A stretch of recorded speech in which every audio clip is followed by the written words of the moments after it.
Ça va? Ta santé? Ça va. Tout doucement, mais ça va. Comme les anciens.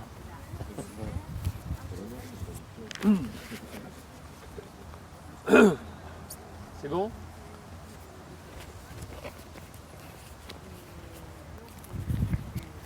On peut y aller? Oui, vous pouvez y aller. Je commence? Alors, tu me dis bonjour d'abord. Bonjour, monsieur Brugnot. Concernant le règlement de la Couronne, qu'est-ce que vous pouvez nous en dire concernant principalement les conditions? Oh, les conditions, ben justement, là, vous prenez évidemment le bon bout parce qu'il faut d'abord connaître les possibilités de votre chien. On n'arrive pas à la Couronne comme ça, on ne peut absolument pas vous inscrire à la Couronne tout à fait comme ça, inopinément. Votre chien doit d'abord avoir 2 ans dans l'année. Hein, ça, c'est impératif.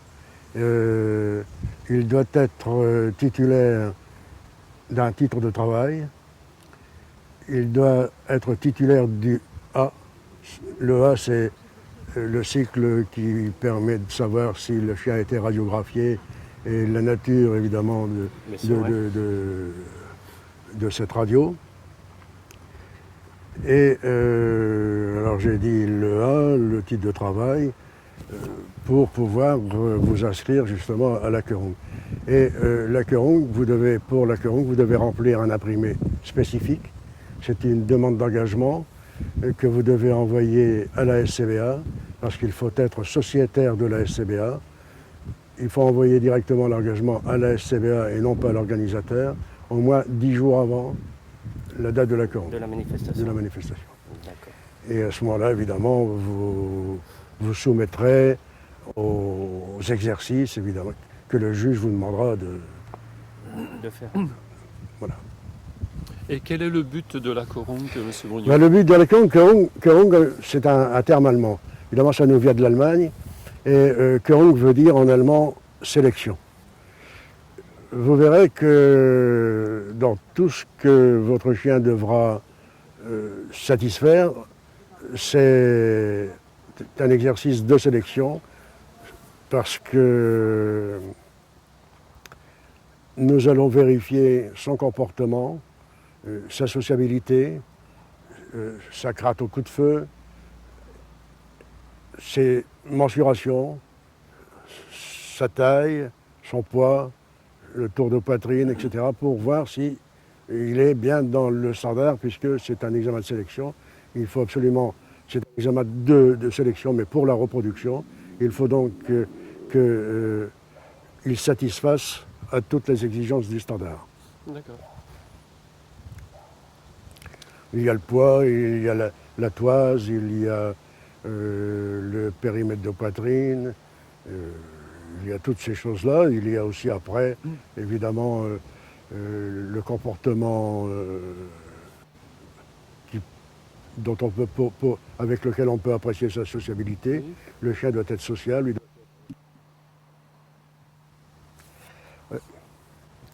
dites-moi, dans la morphologie, qu'est-ce que vous regardez principalement au départ pour le chien? Principalement, Je sais bien que c'est tout un ensemble. oui, c'est tout un ensemble, hein, parce ensemble. que je n'ai pas été le premier à vous le dire.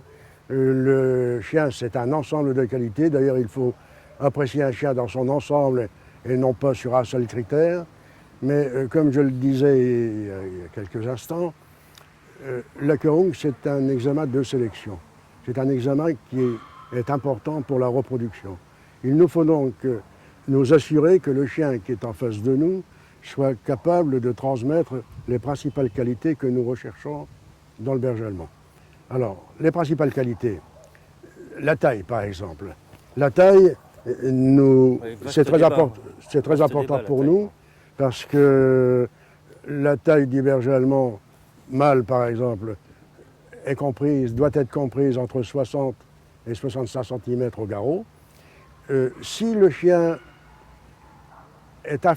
si sa taille est inférieure à ce 60 cm, le chien, je parle du mâle, hein, par exemple, pour les femelles, il y a 5 cm en moins. Mais le mâle sera trop léger, il manquera d'importance, il manquera dans ce qu'on appelle l'empreinte du Masculin. sexe. Donc ça ne peut pas aller. S'il est trop haut, plus de 65, c'est un gros inconvénient aussi parce que, vous le savez, mais je vous rappelle que le berger allemand est un chien d'utilité et que il est très utile s'il est dans le standard, parce que s'il est plus haut que le standard, il sera trop lourd. Trop lourd pour son utilisation. Hein, il aura des difficultés dans les sauts, il aura des difficultés. Est-ce qu'il peut influer sur les hanches, sur la dysplasie par exemple? Tout à fait. Ça pourra influer. Si vous voulez, il y a une disproportion entre son organisme, ses capacités et sa taille. Donc c'est pas bon, ça va lui donner un poids trop important. En parlant de poids, parce que dans ce que nous contrôlons également, justement, c'est le poids du chien. Toujours pour les mêmes raisons. Évidemment, il faut qu'il soit dans une bonne mesure. Par exemple, un mâle de plus de 42 kg est exclu de la querung. Donc, vous ne pouvez pas non plus avoir un chien qui est trop lourd. Je vais vous expliquer les raisons pour lesquelles, évidemment, nous sommes très attentifs sur la taille et le poids. Ce que nous regardons après, évidemment, c'est son développement morphologique. C'est son tour de poitrine, par exemple. Le tour de poitrine, si vous avez, toujours pour les mêmes raisons, si vous avez un tour de poitrine trop important, la poitrine, en même temps que le tour de poitrine, nous mesurerons également la profondeur de poitrine. La profondeur de poitrine, c'est un faux terme, parce que la profondeur de poitrine, pour un chien, c'est sa longueur de poitrine. Hein? Ça, c'est la hauteur de poitrine. Donc, la poitrine ne doit pas dépasser le niveau des coudes, donc elle doit être, là aussi, pas trop chargée pour permettre la meilleure évolution du chien dans ses allures, dans son comportement. Donc, ce sont les proportions dont vous parlez. Ce sont les proportions, c'est tout à fait. Hein, les proportions, il y a des proportions hauteur-longueur, il y a des proportions hauteur de poitrine, je vais vous le dire, puisque la poitrine ne doit pas descendre au-delà de la pointe du coude. Hein, et tout ça, c'est à prendre en considération, quoi. Parce qu'en même temps, en parlant de proportions, vous avez tout à fait raison de signaler le fait, c'est que la hauteur de poitrine doit être des 4/5 de la hauteur totale. Ça veut dire que le vide sous-sternal doit être plus important que la hauteur de poitrine. C'est parce qu'il n'est pas bon, vous verrez, il n'est pas bon dans les allures d'un chien d'avoir... On peut aller jusqu'à 50-50, mais enfin, c'est quand même pas souhaitable, mais on ne peut pas avoir des avant-bras qui soient trop courts. Hein, le chien sera très gêné dans ses allures, sera très gêné justement dans l'évolution, dans son évolution physique, on peut dire, quoi. Dans sa marche et dans ses grandes allures. Dans ses grandes allures, dans la souplesse du mouvement, dans l'ampleur du mouvement, tout ça c'est conditionné. Et c'est pour ça que la querung était très intéressante et très importante, parce qu'elle rassemble justement tous les éléments nécessaires à la reproduction, on peut dire, nécessaires à la bonne reproduction. Et Monsieur Brugnot, donc à ce jour, Monsieur Schweikert, donc responsable donc de l'élevage allemand, parle énormément donc de la taille. Est-ce que vous pourriez nous en parler un peu au niveau donc justement de la querung, ce qui va se passer? C'est ça que je viens de vous expliquer, c'est que la taille nous permet, si vous voulez, de conserver notre chien, nous permettrait de conserver notre chien dans son standard, parce que le standard a été établi justement pour obtenir le maximum du chien. Le maximum, justement, pour qu'il conserve ses meilleures qualités d'ensemble. Nous le disions tout à l'heure, évidemment, le chien doit être jugé dans son ensemble et les meilleures qualités d'ensemble sont reprises dans cet examen de querung. Si vous avez un chien qui est parfaitement conforme aux exigences de la querung, vous avez certainement un très bon chien. D'accord. C'est parti. On n'a pas l'habitude. Hein.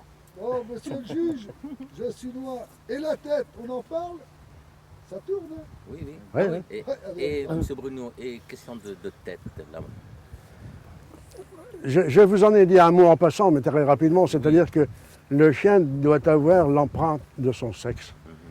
La tête est très importante au niveau de son image d'abord. La tête doit être proportionnée au corps. Les têtes d'un mâle, par exemple, doivent permettre de savoir tout de suite que vous avez un mâle en face de vous. Et non pas, le mâle doit avoir l'empreinte de son sexe, les femelles aussi, hein, évidemment.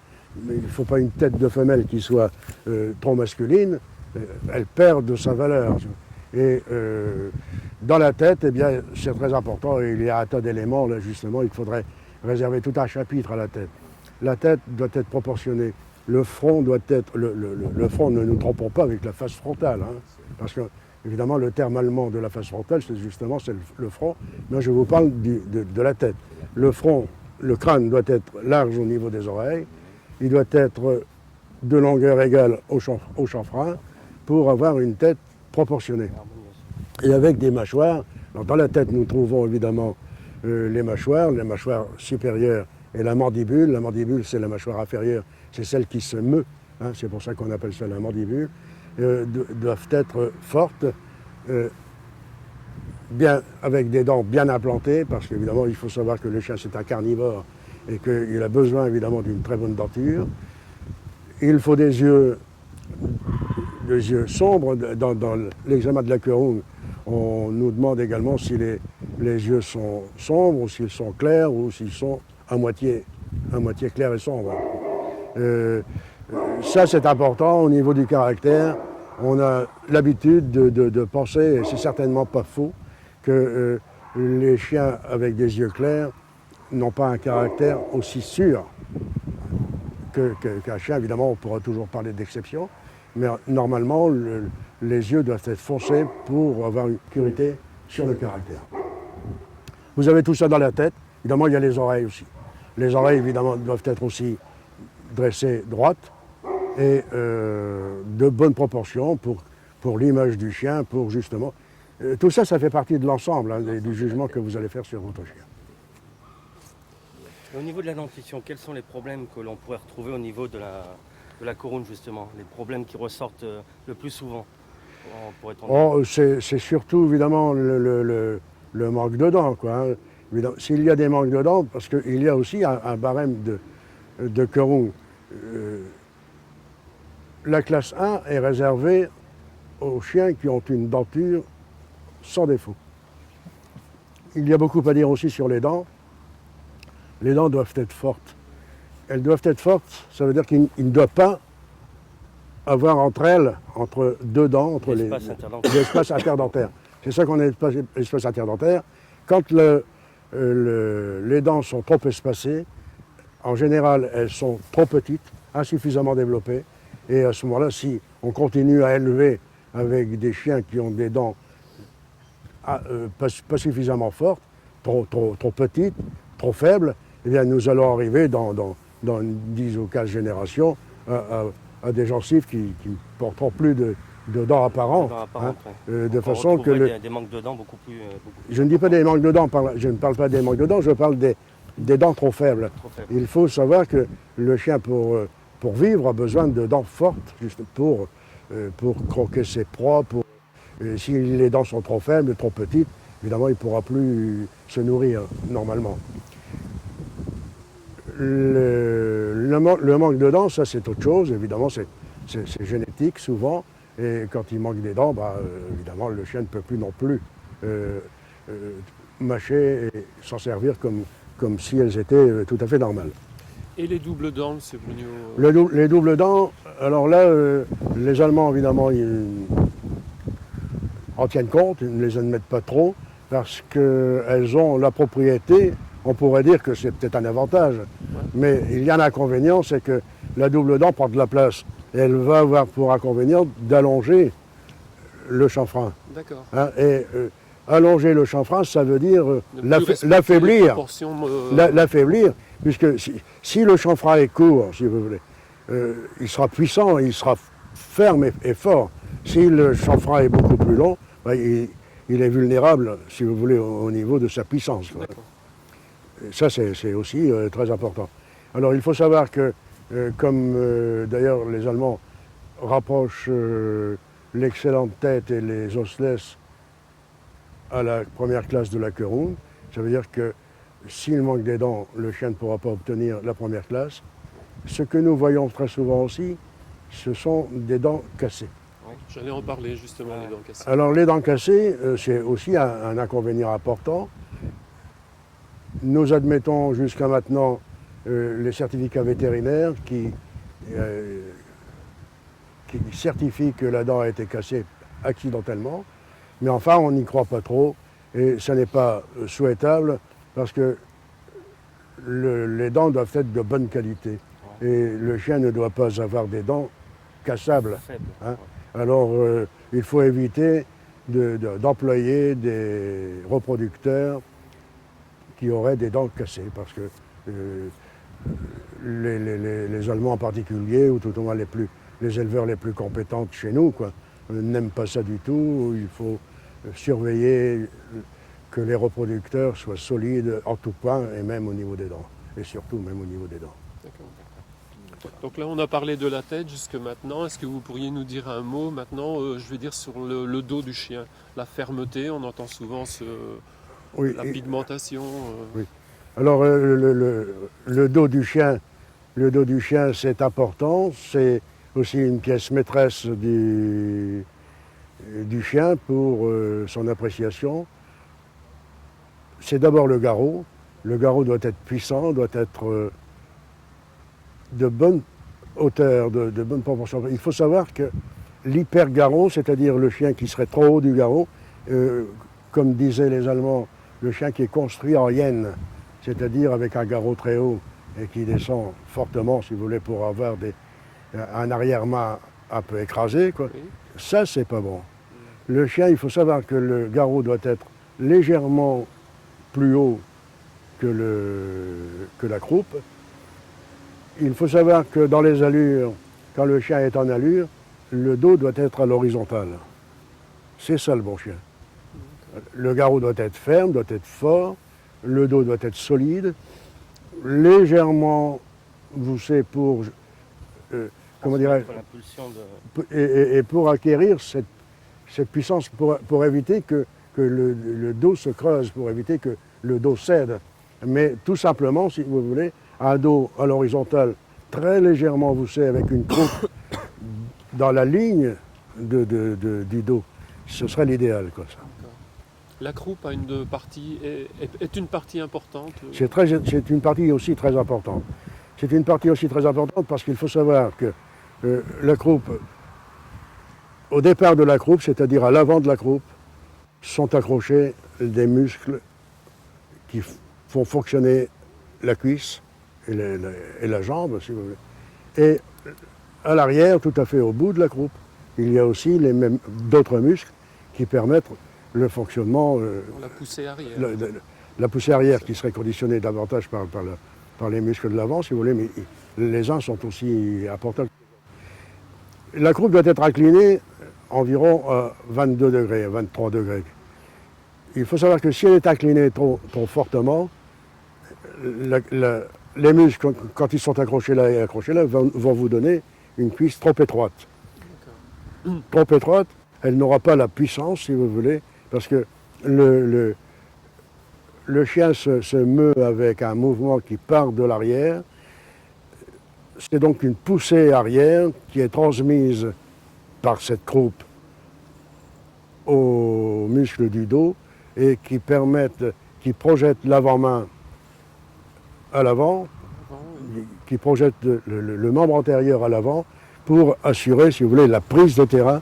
Et on dit toujours que le chien, c'est une poussée arrière, mais personnellement, je pense que cette poussée le mouvement n'est pas conditionné totalement par la poussée.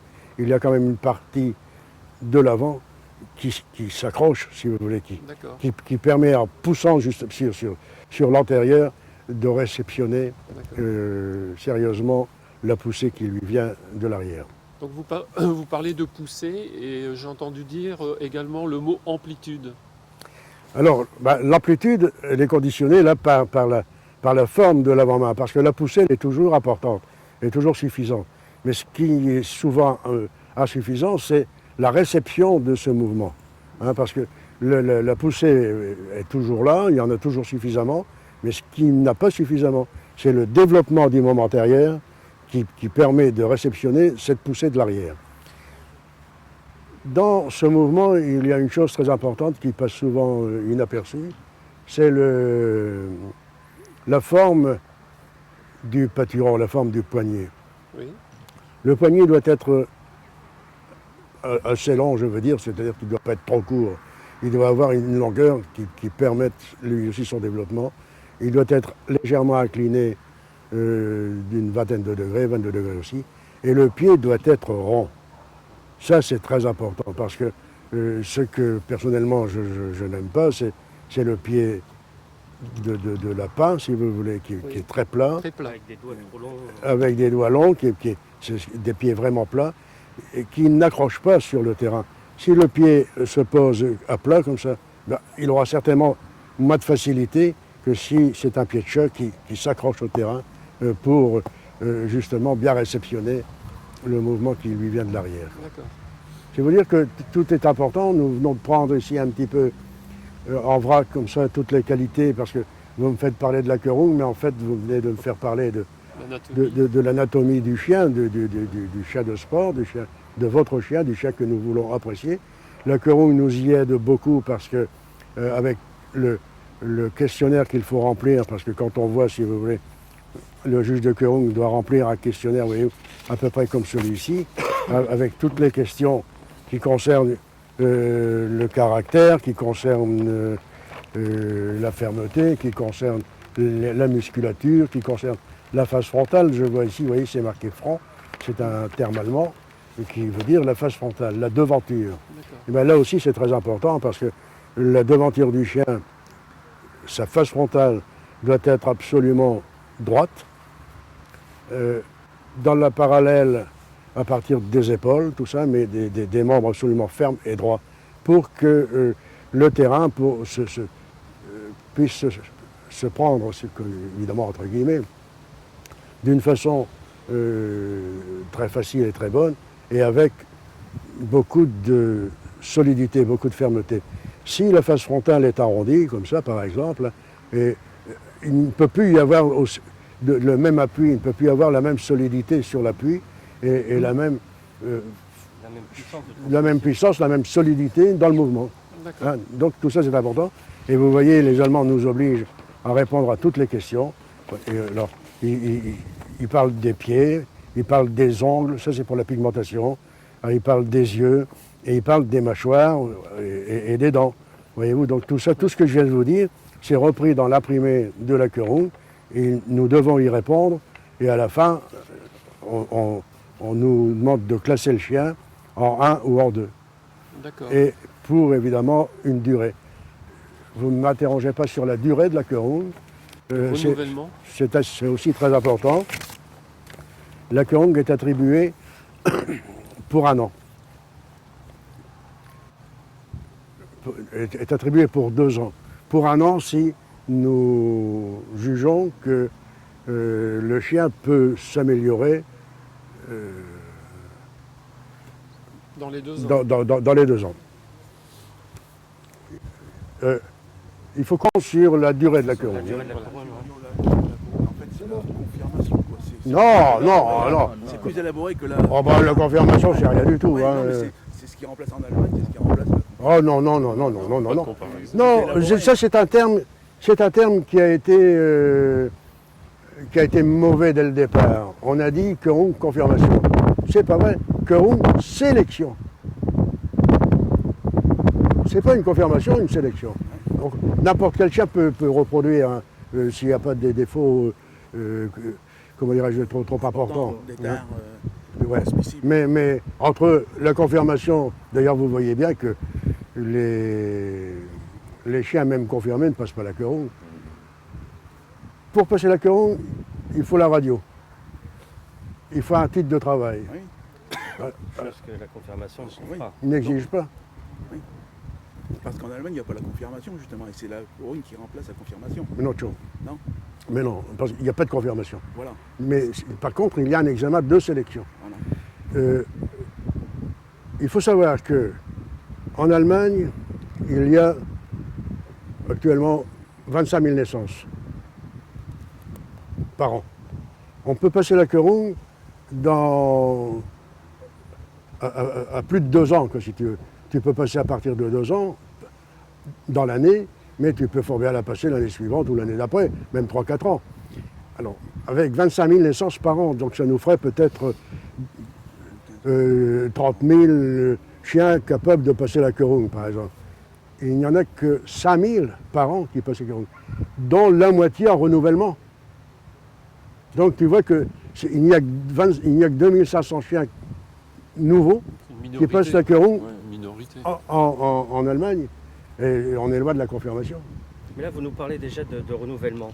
Mais Ah mais on n'a pas encore commencé tout à l'heure, on n'a pas encore. non, Non, il n'y a pas encore fait si. Ici, c'était à part tout ce qu'on disait. Si, c'est pris, hein. non, c'est pris tout ça. Hein. Ah, t'as pris? Ah ouais. Ouais. Vous racontez des trucs que je suis... Ah non, Ça, c'est pris ça tout loue. ça. Il va l'enlever. Oui. Alors, vous me demandiez justement de la durée de la queue, la durée de cette sélection. Au départ, elle est attribuée pour 2 ans. C'est-à-dire, nous sommes en 2002 maintenant. Si nous passons la queue aujourd'hui, je vais vous autoriser, je vais attribuer la queue jusqu'en fin 2004. C'est-à-dire l'année 2003 et 2004. Et votre chien devra passer son renouvellement dans les 2 années, c'est-à-dire en année 2004. Il ne s'agit pas, ça faut faire attention, j'ai beaucoup de demandes téléphoniques à ce sujet-là, il ne s'agit pas d'un mois ou d'un jour et 2 ans après.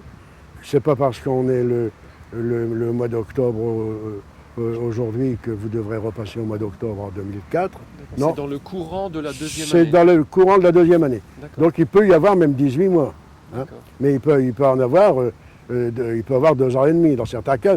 Si vous passez, parce que là aussi, je pense à une chose qui est importante. La saison de la queue ronde commence le 1er mars jusqu'au 30 novembre. D'accord. Donc vous ne pouvez pas passer en dehors de cette période-là. Et puis, il y a un cas qui est un peu spécial aussi. Votre chien peut être ajourné. Être ajourné, ça veut dire que vous avez un an pour un développement insuffisant, pour un problème de mordant ou de caractère. Et puis, il faut savoir qu'il peut s'améliorer, il peut se guérir même un petit peu quelquefois d'une imperfection.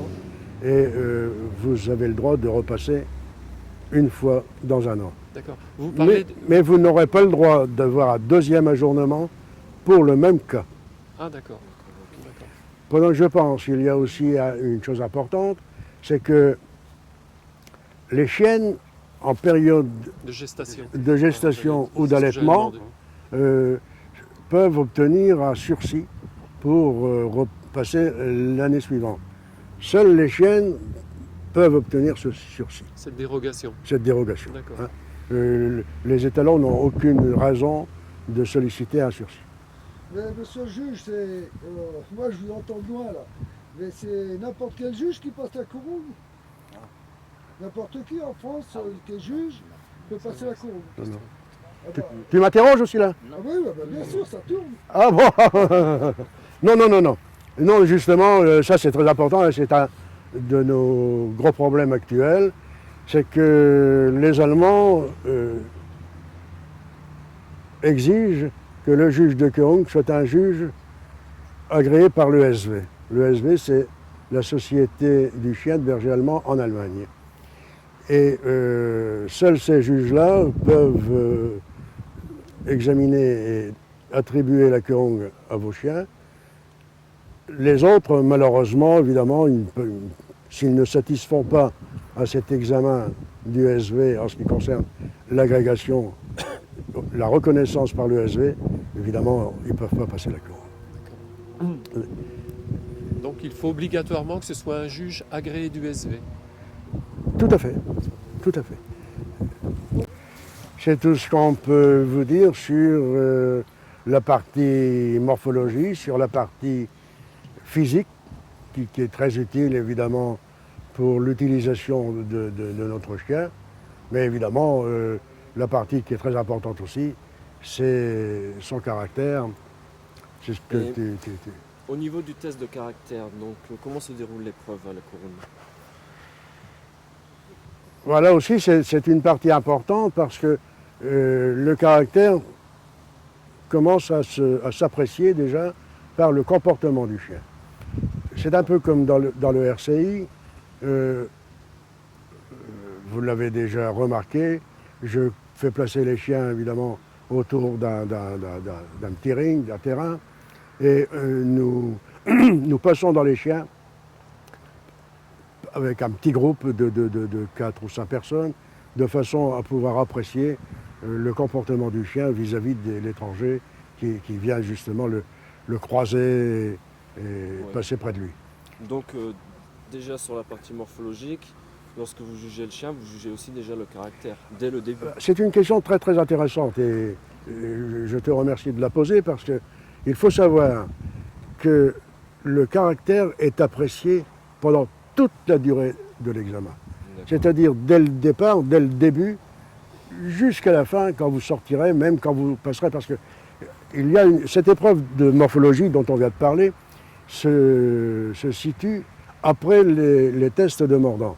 Mais même si jusque-là le chien s'y est bien comporté, et qu'au moment où nous faisons une individuelle, c'est-à-dire un examen individuel pour apprécier tout ce qu'on vient de dire, le dos, la croupe ou les oreilles, eh bien, si le chien se montre agressif ou craintif, la querung est annulée. D'accord. C'est-à-dire que l'examen, il faut savoir que votre chien est suivi par le juge du début jusqu'à la fin.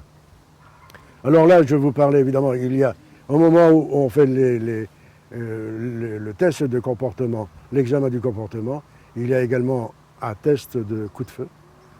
Là aussi, il y a 2 ou 3 coups de feu qui sont tirés à une dizaine de pas, 10-15 pas. Et après, nous allons entamer le mordant proprement dit. Le mordant proprement dit, là encore, vous me parliez tout à l'heure, évidemment, est-ce que la querung peut être jugée par n'importe quel juge? Je vous ai répondu non. Vous pouvez me demander est-ce que l'homme d'attaque employé à la querung pourra être n'importe quel homme d'attaque? On répond non. Il faut un homme d'attaque sélectionné pour la querung, c'est-à-dire qu'il est examiné, il est conseillé, il est examiné pour la circonstance, c'est-à-dire qu'il faut un homme d'attaque sérieux. Et c'est là sérieux. Je ne dis pas que les autres hommes d'attaque ne sont pas sérieux, c'est pas ça, mais un homme d'attaque sérieux au niveau de travail, un homme d'attaque qui a été sélectionné, qui a été fabriqué, on peut dire, dont on exige un travail type, un travail sérieux, un travail correct, propre, mais surtout égal pour tous les chiens. Il nous faut une querung qui soit propre, il nous faut une querung qui soit au niveau appréciation des tests, qui soit impeccable sans aucun reproche. Donc c'est une sélection qui est effectuée par la SCBA. C'est une sélection qui est effectuée par la SCBA. D'accord. Et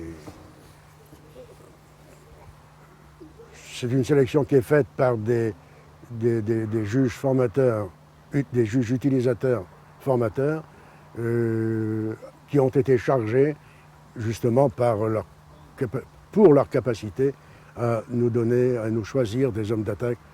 Il y en a actuellement une dizaine en France, quoi. D'accord.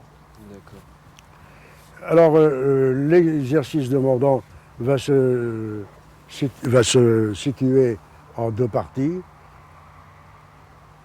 Nous avons un terrain d'une longueur suffisante, entre 80 et 100 mètres, pour pouvoir avoir toutes nos aises, sur laquelle nous allons disposer 3 cachettes. Le propriétaire, avec son chien, va se diriger avec son chien sans laisse et effectuer une trentaine de pas, va se diriger sur une première cachette. En sortant de la première, il va s'y diriger sur la seconde.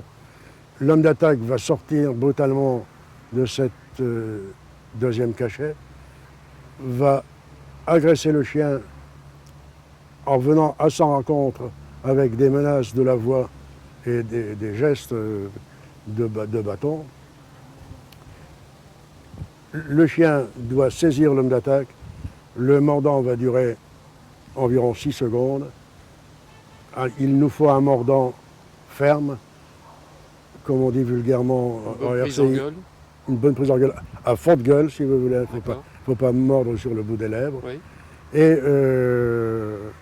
il y a deux possibilités. Le maître vient reprendre son chien n'exigeant pas la cessation. À ce moment-là, le juge va accorder la querelle sans cessation. Ou alors, il commande la cessation et le chien va prendre la garde au ferme. On va s'immobiliser. Il va s'immobiliser devant l'homme d'attaque Oui. en garde au ferme. D'accord. Là aussi, le juge va attendre quelques instants, 10-15 secondes, et le maître va pouvoir reprendre son chien. Le maître va revenir à la première cachette qu'il a quittée, pendant que l'homme d'attaque, lui, va jusqu'au bout La troisième. s'abriter derrière la troisième cache. Le maître va traverser le terrain pour se trouver à peu près au milieu du terrain, pendant que l'homme d'attaque, lui, simulant justement un intrus dans la propriété, se trouve, lui, à environ 70 ou 80 pas du maître, dans l'autre sens, tout à fait au bout du terrain, et il traverse aussi en travers du terrain. Tu me demandais en ce qui concerne le mordant. Oui, tout à fait. Donc, une fois qu'on a passé le test du comportement, une fois qu'on arrive à l'épreuve de mordant, concrètement, qu'est-ce que je dois faire avec mon chien? Eh bien, tu te présentes devant le juge. Le commissaire de terrain va t'indiquer, évidemment, il va te suivre, il va toujours être avec toi. Il va t'indiquer où tu dois te placer. Tu vas voir le juge, qui va lui aussi, avec le commissaire de terrain, t'indiquer que tu dois aller rejoindre la deuxième cache, où l'homme d'attaque est dissimulé, et à ce moment-là, tu marches au pied sans laisse, une trentaine de pas, mais nous verrons ça après. D'accord. L'homme d'attaque va sortir spontanément de la cache, va foncer sur le chien avec des menaces de la voix et du geste. Le chien doit saisir l'homme d'attaque, qui lui va prendre une attitude et notamment une position face au juge pour que celui-ci puisse apprécier la qualité du mordant, hein, parce que nous exigeons un mordant à forte gueule, avec une prise ferme, que le chien va exercer pendant 5 à 6 secondes. L'homme d'attaque, au bout de 6 secondes, doit s'arrêter. Le chien va cesser de lui-même, ou alors son propriétaire va lui commander la cessation. D'accord. Ou simplement va venir reprendre le chien dans la toile. S'il estime que le chien n'a pas l'habitude, enfin s'il sait que le chien n'a pas l'habitude de faire une bonne cessation. La querelle lui sera accordée quand même, mais avec la particularité sans cessation. Il y a une deuxième attaque au fond du terrain à environ 70 à 80 pas. Tout à l'heure, nous verrons évidemment comment le maître doit se placer et l'homme d'attaque doit se placer. Le maître envoie son chien à l'attaque après avoir interpellé l'homme d'attaque qui se trouve dans le fond, qu'est-ce que vous faites là, etc. Et puis, l'homme d'attaque va foncer de nouveau sur le chien en traversant le terrain, et l'affrontement va se faire à peu près aux 2/3 du terrain. Et là aussi, après la prise de 6 secondes, 5 à 6 secondes, l'homme d'attaque va s'arrêter et de nouveau, le chien va cesser de lui-même, ou alors son propriétaire va lui commander la cessation. Ou alors, comme tout à l'heure, il viendra reprendre le chien dans la toile. Il faut savoir que la cessation ne sera accordée que si elle est effective aux 2 attaques. Il faut absolument faire la cessation aux 2 attaques pour que le juge puisse l'accorder. Le maître vient reprendre son chien et l'exercice demandant sera terminé. Et si le chien revient à son maître? Alors là, si le chien, ça c'est le pire des cas, si le chien revient à son maître, ben, il perd la courroux. Les Allemands n'admettent pas que le chien puisse abandonner l'homme d'attaque. L'homme d'attaque, d'accord. Et je veux dire, pendant la phase de mordant, est-ce que le conducteur peut encourager son chien? Oui, oui, oui. Tout à fait, d'accord. Vous parliez de prise de fond de gueule. Si par hasard le chien ne prend pas, il se ferme. Bah oui, Parce bah qu'il oui, est bah oui, pénalisé. bah oui, bah oui, mais on a toujours la possibilité de l'annuler, quoi. Pour ceux qui font, vous qui faites de l'utilisation, qui faites du travail, vous savez fort bien que ce qui compte le plus, c'est la position du chien. Si le chien prend simplement sur le bout des incisives et tout en reculant et en se cachant, ça c'est un mauvais mordant, donc à ce moment-là on va la journée. Ah bon, si il ne prend pas tout à fait à fond de gueule parce que il a fermé la gueule un petit peu trop tôt, ou alors, et comme on dit vulgairement, s'il ne rengueule pas tout de suite, quoi, si tu veux. Bon bah, il y a une limite, justement, comment dirais-je, de mordant. Mais il ne faut pas être trop sévère non plus, c'est déjà bien, si tu veux. Mais il faut savoir comment il mord. Mais s'il mord avec crainte, alors il y a une chose aussi qui est importante, dont vous ne me parlez pas, mais c'est le chien doit supporter les coups de bâton, parce qu'au moment de la première attaque à la sortie de cage, le chien doit supporter 2 coups de bâton. Hein? Alors 2 coups de bâton, on a l'habitude de parler de bâton, mais à la Curroung, on emploie le soft, hein, c'est-à-dire la cravache, quoi. Parce que les Allemands, évidemment, ne connaissent pas le bâton, ils ne veulent pas l'entendre parler, bien sûr. C'est bon? Oui, bah, ça, vous avez donc vos 3 cachettes. Les bandes de ring, justement, pour faire le petit ring dont on aura besoin. La ficelle qui va servir à montrer le chemin à prendre pour le chien qui vient faire son mordant. Enfin, il y a là tout ce qu'il faut, justement. Nous allons donc installer tout ça, quoi, Voilà. en respectant les distances prévues au règlement. D'accord. Donc là, c'est le matériel que dispose l'homme d'attaque au niveau du test. C'est ça. Alors, nous avons évidemment une manche Bravo qui va permettre de laisser mordre le chien. Oui, tout à fait. Ça, c'est... Donc il faut que la manche soit propre, Oui, de préférence. de préférence. Non, il faut qu'elle soit évidemment conforme à l'amende, conforme à sa nature. Oui. Il faut qu'elle soit propre et avec une enveloppe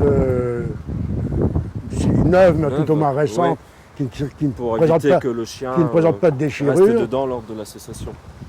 Bon. D'accord. Et ça, c'est le pantalon, si vous voulez, de RCI. C'est le pantalon de RCI qui permet le mordant à la manche Bravo, hein, qui permet le mordant au bras. D'accord. Parce que là, nous avons un pantalon qui est un pantalon de ring De ring, oui. pour les chiens qui mordraient aux jambes, mais j'attire l'attention que seul en France, nous laissons mordre aux jambes, mais qu'à partir de 2003, le mordant aux jambes ne sera plus Ne accepté. sera plus accepté, d'accord. Alors là, nous avons une protection, mais c'est une veste de ring aussi, parce que normalement, on devrait avoir une simple protection. Celle-là, elle suffira pour les chiens de RCI, D'accord. qui mordent seulement au bras.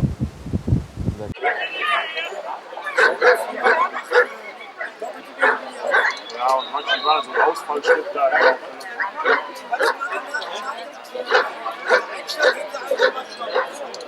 Ja, und vorhin auch bei der langen Flucht. Da kommt ja kein Stock.